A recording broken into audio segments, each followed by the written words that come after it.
মুশরিক ইহুদি খ্রিস্টান সব ঐক্যবদ্ধ হয়েছে, মাঠে নেমেছে ইসলামকে ধ্বংস করার জন্য। আজকে পৃথিবীর যেদিকেই তাকায় সেদিকে একটাই চিত্র, মুসলিমদের রক্ত দিয়ে পৃথিবীর মানচিত্র রঞ্জিত করা হচ্ছে। কাশ্মীর, ফিলিস্তিন, আরাকান, উইঘুর, এমনকি বাংলাদেশে পর্যন্ত সেই ইসকন নামক সন্ত্রাসী সংগঠন আমাদের একজন মুসলিম ভাইকে দিনে দুপুরে পিটিয়ে হত্যা করার সাহস করেছে। কেন? আল্লাহ রাসূল সাল্লাল্লাহু আলাইহি ওয়াসাল্লামের কথা পরিষ্কার বলে দিয়েছেন, ইউশিকু আন ইয়াতাদাআল উমাম, অচিরে এমন একটি মুহূর্ত আসবে যখন দুনিয়ার সমস্ত কাফের ঐক্যবদ্ধ হয়ে একে অপরকে আহ্বান করবে, আসো আমরা মুসলিমদেরকে হত্যা করি, ধ্বংস করি, ঐক্যবদ্ধ জোট করি, ন্যাটো জোট, জাতিসংঘ করে মুসলিমদের হত্যা করি।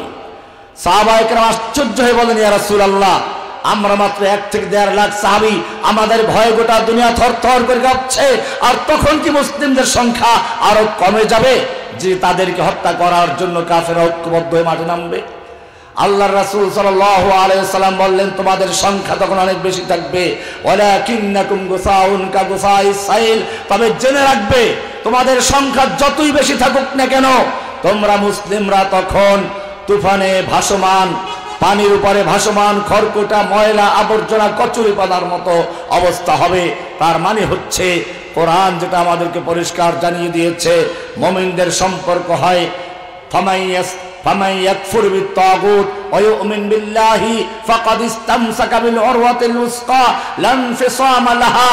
মুমিনরা যখন লা ইলাহা ইল্লাল্লাহ বলে সকল তাগুতকে বর্জন করে, ইল্লাল্লাহ বলে আল্লাহকে গ্রহণ করে, লা ইলাহা মানে কোনো ক্ষমতা নেই, ইল্লাল্লাহ মানে আল্লাহ ছাড়া, লা ইলাহা মানে কার আনুগত্য নেই, ইল্লাল্লাহ মানে আল্লাহ ছাড়া, লা ইলাহা মানে কোনো আইন বিধান দেওয়ার মালিক নেই, ইল্লাল্লাহ মানে আল্লাহ ছাড়া, সেইখানে মুসলিমরা লা ইলাহা ইল্লাল্লাহ পড়ে আবার বিশ্বাস করে প্রজাতন্ত্রের সকল ক্ষমতার মালিক জনগণ, লা ইলাহা ইল্লাল্লাহ পড়ে আল্লাহর বিধান বাদ দিয়ে ব্রিটিশ আইন দিয়ে দেশ চালনা করে, সংসদ চলে, আদালত চলে।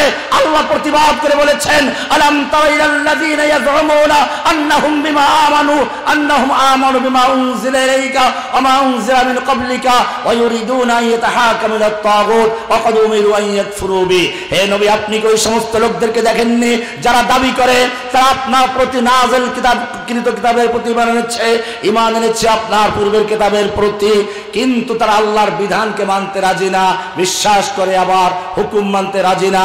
তারা আদালত চালায়, সংসদ চালায়, ওয়া ইউরিদুনা আন ইয়াতাহাকামু ইলাত তাগুত, তাগুতের বিচার ফয়সালা দিয়ে, আইন দিয়ে, ব্রিটিশের আইন দিয়ে, ওয়া ক্বাদ উমিরু আন ইয়াকফুরু বিহি।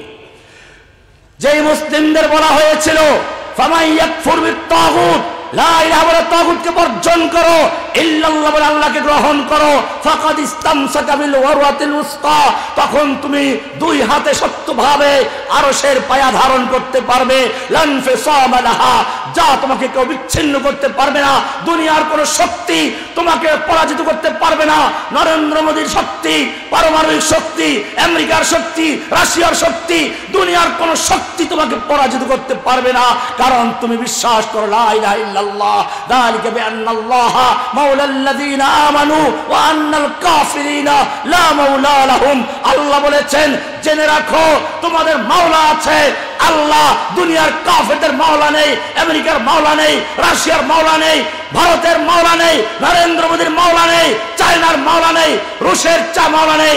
যালিকা বিআন্নাল্লাহা মাওলাল্লাযীনা আমানু ওয়া আন্নাল কাফিরিনা লা মাওলা লাহুম।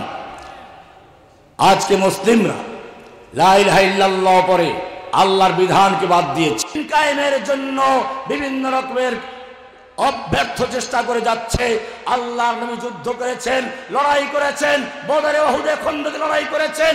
আল্লাহ বলেছেন, লাকাদ কানা লাকুম ফি রাসূলিল্লাহি উসওয়াতুন হাসানাহ, তোমাদের জন্য রাসূলের মধ্যে রয়েছে উত্তম আদর্শ। আজকে সে আদর্শ বাদ দিয়ে আব্রাহাম লিঙ্কনের তরিকায় দিন কায়েমের জন্য জোট গঠন করছে, যেন তারা কোরআন আয়াতকে পরিবর্তন করে বলছে, লাকাদ কানা লাকুম ফি আব্রাহাম লিঙ্কন উসওয়াতুন হাসানাহ। সুতরাং যদি সত্যিকার অর্থে ইসলামের জন্য কাজ করতে হয়, দ্বীনের জন্য কাজ করতে হয়, যেই তরিকায় আল্লাহর নবী মদিনা বিজয় করেছেন, যেই তরিকায় তায়েফ বিজয় করেছেন, যেই তরিকায় বদর বিজয় করেছেন, যেই তরিকায় মক্কা বিজয় করেছেন, যেই তরিকায় সাহাবায়ে কেরাম বাইতুল মুকাদ্দাস বিজয় করেছিলেন, যেই তরিকায় আফ্রিকা বিজয় হয়েছিল, যেই তরিকায় ভারতবর্ষ বিজয় হয়েছিল, যেই তরিকায় বর্তমান যুগে এসে আফগানিস্তান বিজয় হয়েছে, যেই তরিকায় বাংলাদেশে এই স্বৈরাচারী শাসন উৎখাত হয়েছে, সেই একই তরিকায় দিন কায়েম হতে পারে। কোন গণতন্ত্র, সমাজতন্ত্র, রাজতন্ত্র, কাফিরি কোন তরিকায় দিন কায়েম হতে পারে না। তাওহীদ এবং রিসালাত আল্লাহ তাআলা আমাদের সকলকে বুঝার এবং আমল করার তৌফিক দান করুন। সকলের কাছে ক্ষমা প্রার্থী। আসলে আমার একটু দেরি হয়ে গেছে।